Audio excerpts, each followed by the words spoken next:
వాడొచ్చి ఇంకా మిమ్మల్ని కాపాడతాడనే అనుకుంటున్నారా? వాడు రాడు. వాడు ప్రాణాలు అరచేతిలో పెట్టుకుని ఎప్పుడో పారిపోయి ఉంటాడు. వాడు భయపడేవాడు కాదు, భయపెట్టేవాడు. నీ కొడుకుని కొట్టినప్పుడే వాడు కెపాసిటీ ఏంటో నీకు తెలిసి ఉండాలి. రే బైరాగి!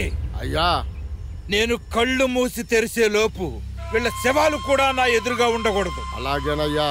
రేయ్, నువ్వు భయపడితే భయపడ్డానికి బచ్చాకాలనుకున్నావా?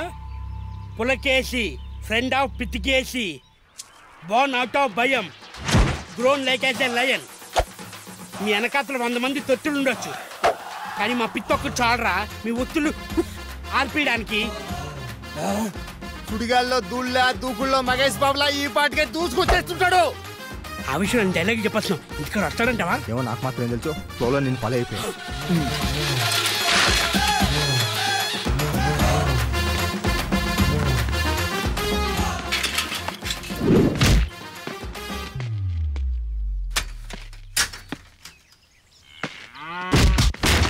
ఏంట్రా ఇంత లేట్ గా వచ్చావు? టైంకి రావడానికి ఇదేమన్నా హార్లీ డేవిడ్సన్ బైక్ అంట్రా, హీరో సైకిల్. కోపం తెచ్చుకోవాలి, కొట్టుకోవాలి, ఆ తర్వాత ఆలోచించి కట్లు కట్టించుకోవాలనే కనీస ఆలోచన నాకొస్తే కోట్ట మీ శవాలు శ్మశానానికి వెళ్ళవు, ఆత్మలు ఆకాశానికి వెళ్ళవు, డైరెక్ట్ ప్రాణాలతోనే మాయమైపోతారు. ఎక్కడ వాడు? చెప్పాను కదరా మాయమైపోతారని. హాయ్ మామ్, పదండ్రా ప్యాలెస్కి వెళ్దాం.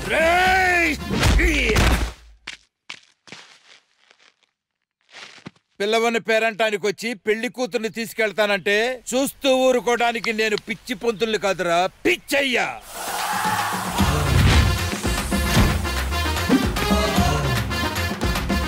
ఓట్ల కోసం జనాలకు దండాలు పెట్టి నోట్ల కోసం వాళ్ళ ఫోటోలకు దండలేయడానికి నేను నీలాగా డంపింగ్ యార్డ్లో డస్ట్ అనుకున్నావా?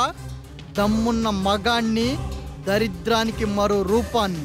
దయచేసి దారిని పోయే దరిద్రాన్ని దండం పెట్టి మరి పిలవకండి సార్. పిలుస్తాం, దారిని పోయే దరిద్రాన్నే పిలుస్తాం, గెలుకుతాం. గాలికి పోయే గాజొప్పుల్నే గెలుకుతాం. నువ్వేం పీకుతావో? మీరు గెలికితే గెలికించుకోవడానికి నేను గుంటకాడ నక్కని కాదు సార్, గుళ్ళో గంటని. గో పగిలిపోద్ది. నువ్వు ఓయి అంటే పరిగెత్తుకుంటూ వచ్చి నీ కాళ్ళు పట్టడానికి నీ ఇంట్లో పని మనిషిని కాదు, వసేయ్ అంటే వచ్చి నీ పక్కలో పడుకోవడానికి నీ పెళ్ళాన్ని కాదు. ఎక్కడి నుంచి వచ్చిందిరా నీకు ఈ బలుపు? ఇంటికి తాళం వేసుకోవాలంటే తలుపు, ఈ సొసైటీలో బ్రతకాలంటే బలుపు. బై బర్త్ రావాలి గాని బయట ఎక్కడి నుంచో రావు సార్. ఇన్నేళ్ల నా రాజకీయ జీవితంలో 100ల కొద్దీ రేపులు చేశా, 1000 కొద్దీ మర్డర్లు చేశా, కోట్ల కొద్దీ డబ్బు లాక్కున్నా. ఈ రాష్ట్రంలో ఎవడూ ఇంతవరకు నా పంచి మీద ఈక కూడా పీకలేదు. గాడివి నువ్వెంత, నీ బతుకెంత? అంటే అన్ని పనికి మాలిన పనులే తప్ప పనికొచ్చేది ఒకటి లేదంటావు. అయినా ఒక సీఎం గా ఇన్ని ఏదో పనులు చేశాను చెప్పడానికి నీకు సిగ్గుగా లేదేమో గాని పిఎం గా నాకు మాత్రం సిగ్గు తన్నుకొచ్చేస్తాను రోయ్. నా చరిత్ర చెప్పాక కూడా సౌండ్ పెంచావేంట్రా? నువ్వు చరిత్రలు చెప్తే విని చడ్డీలు తడుపుకోవడానికి, చంపేస్తానంటే భయపడి పారిపోవడానికి మీ భజన పార్టీలో కార్యకర్తని కాదు, నీ ప్రాణాలు తీయడానికి వచ్చిన ధర్మకర్తని. మీకోసం నరకం బయట వెల్కమ్ బోర్డు రెడీగా ఉంది, బయలుదేరండి సార్.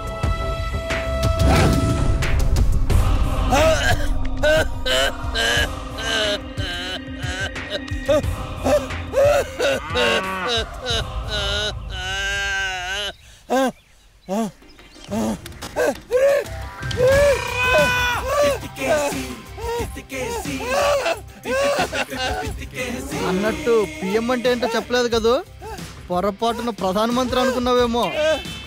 పక్కా ప్రజల మనిషిని. Happy journey uncle.